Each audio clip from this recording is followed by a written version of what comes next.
یہی وہ تھے کہ جن کو حضرت امام علی مقام نے اجازت دی تھی. بچوں کے پیاس کو دیکھ کر کے دل میں خیال آیا تھا کہ جا کر کے پانی لے آئے. تو حضرت عباس پانی لینے کے لیے دریا کے کنارے جاتے ہیں. اچھا، امام علی مقام نے صرف ان کو پانی لانے کی اجازت دی تھی. اطاعت امیر کی اس سے بہتر کوئی مثال نہیں مل سکتی کہ انہوں نے پانی لانے کے سوا کچھ دوسری کوشش نہیں کی، ورنہ وہ علی کے گھرانے کے شیر تھے اور ہاشمی گھرانے کا انہیں چاند کہا جاتا. یا قمر بنی ہاشم، یا قمر بنی ہاشم، اے ہاشمی گھرانے کے چاند.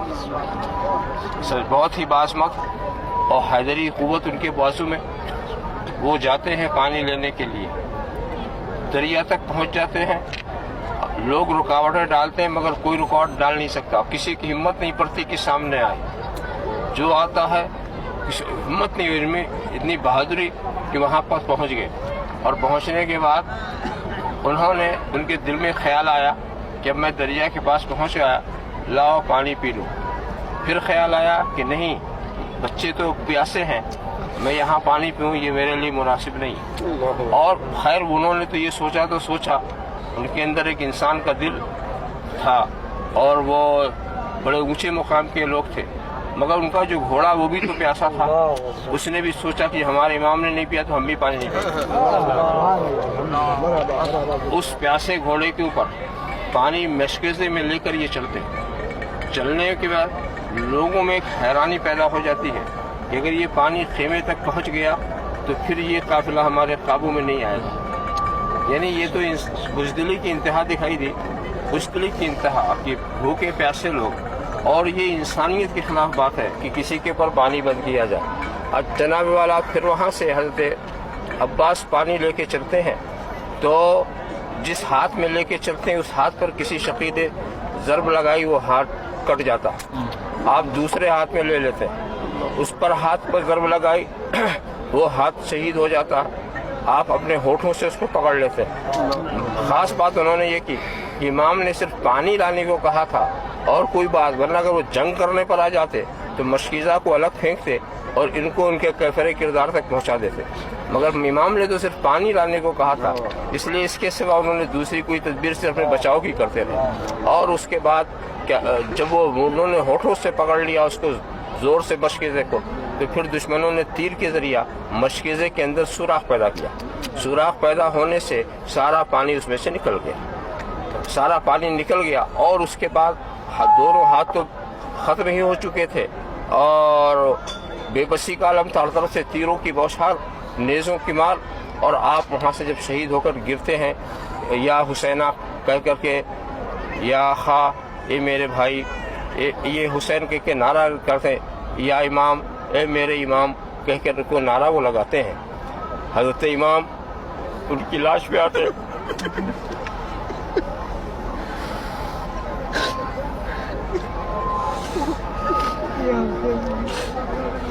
جو غم ان کی شہادت سے حضرت امام کو ہوا وہ کسی کی شہادت سے انہی کی شہادت تھی کہ جس پہ امام نے کہا کہ آج ہماری کمر ٹوٹ گئی.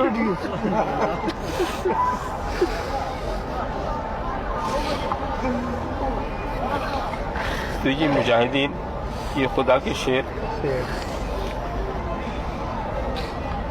ان کی ہمت کی داد دینا چاہیے. آپ سوچیں اور غور کریں اپنے یہاں کے حال کے پیش نظر. ایک 14 سال کے بچے کی صلاحیت کیا ہوتی ہے، ایک 18 سال کا بچہ کیا کر سکتا ہے. کسی کڑیل جوان کو آپ 3 دن بھوکا، 3 دن پیاسا رکھیں تو اپنی چرپائی سے اٹھ نہیں سکتا. مگر حضرت علی اکبر 18 سال کے 3 دن کے بھوکے پیاسے ہیں. حضرت قاسم 14 سال کے 3 دن کے بھوکے پیاسے ہیں، مگر دشمنوں سے لڑتے ایسا ہیں کہ کوئی سامنے آتا ہے تو بچ کے نہیں جاتا. اور پھر وہ بزدلی کی انتہا کرتے ہیں. ایک آدمی کے مقابلے میں سینکڑوں حملہ کرتے ہیں مگر سامنے آنے کی کسی میں جرت نہیں. جدھر جاتے ہیں پرے کے پرے صاف کر دیتے ہیں، مگر دور سے پھر تیر اندازی شروع کی جاتی ہے. اور تیروں سے بدن کو چھلنی کیا جاتا ہے، ایسے موقع پر گھوڑے کی پشت پر گرمی کی تیزی میں تلوار چلانا، دشمنوں کو ان کو کیفر کردار تک پہنچانا، یہ انسانی طاقت سے باہر کی چیز ہے، باہر کی چیز ہے۔ اس میں بھی شان ولایت ہے، اور یہ تو انہوں نے جو کچھ اختیار کیا یہ ان کا اپنا سمجھ لیجئے، یہ نہیں ہے کہ وہ مجبور تھے، مجبور نہیں تھے، بلکہ وہ مختار کی اولاد تھے، مختار تھے، وہ مجبور بالکل نہیں تھے، مگر انہوں نے اپنا اختیار نہیں دکھایا، اپنا اقتدار نہیں دکھایا، اپنی حیثیت تو ضرور سمجھا دی، حیثیت تو انہوں نے ضرور سمجھا دی۔ آپ سوچیں فرات کیا، نہر فرات کیا، دریائے فرات کیا، ان کے بچوں کے بچے، غلاموں کے غلام، ان کے سامنے کیا مقام ہے غریب نواز کا، بچوں کے بچے، غلاموں کے غلام، اور ایک انا ساگر کو انہوں نے ایک لوٹے کے اندر کھینچ دیا۔ اگر امام حسین چاہتے تو پورا دریائے فرات ان کے قدموں سے بہتا، مگر انہوں نے یہ نہیں کیا، انہیں یہ دکھانا تھا اگر یہ سب کر کے حضرت امام حسین اپنے کو بچا لیتے تو حسین تو بچ جاتے، حسینیت نہ بچتی، حسینیت نہ بچتی، تو انہیں اسلام کو بچانا تھا، اپنے کو نہیں بچانا تھا، انہیں حسینیت کو بچانا تھا، اپنے کو نہیں بچانا تھا، اس لیے کہ اس کے لیے قربانی پیش کرنی ہے۔ اب آپ دیکھیں، غور کریں کہ دمشق کے تخت پر بیٹھنے والا یزید، ضمیر کیا آج اس کا حشر کیا ہے؟ آج دیکھو وہ تخت کیا ہو گیا، وہ تخت تو تاج اجڑا ہوا آپ دیکھ کر کے آئے ہیں، اور آج اس کے اوپر لعنت برس رہی ہے، اس کی قبر کے اوپر لوگ جا کر پتھر مار رہے ہیں، رمیہ جمار کر رہے ہیں، کیا کیا کر رہے ہیں۔ اور جس حسین کے بچے جن کو میدان کربلا میں بھوکا پیاسا شہید کیا گیا تھا، آج ان کے مینارے آسمانوں سے بات کر رہے ہیں۔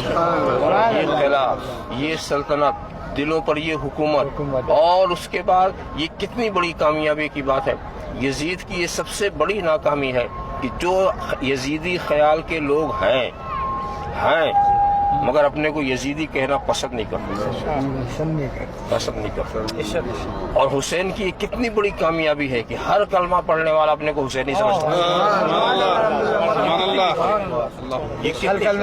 ہر کلمہ پڑھنے والا اپنے کو حسینی سمجھتا ہے۔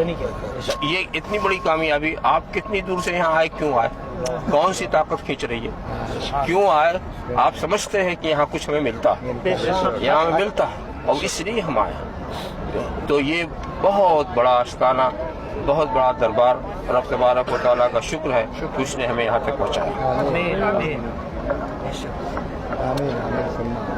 لقمہ اولیاء کرنا مرتجا با فضل پنجتن، آپ کی طرف دیکھ لیجئے، وہ جو حضرت نے بتایا تھا کہ آپ جب مشکیزہ لے کے آ رہے تھے تو وہ جو آپ کے ہاتھوں کو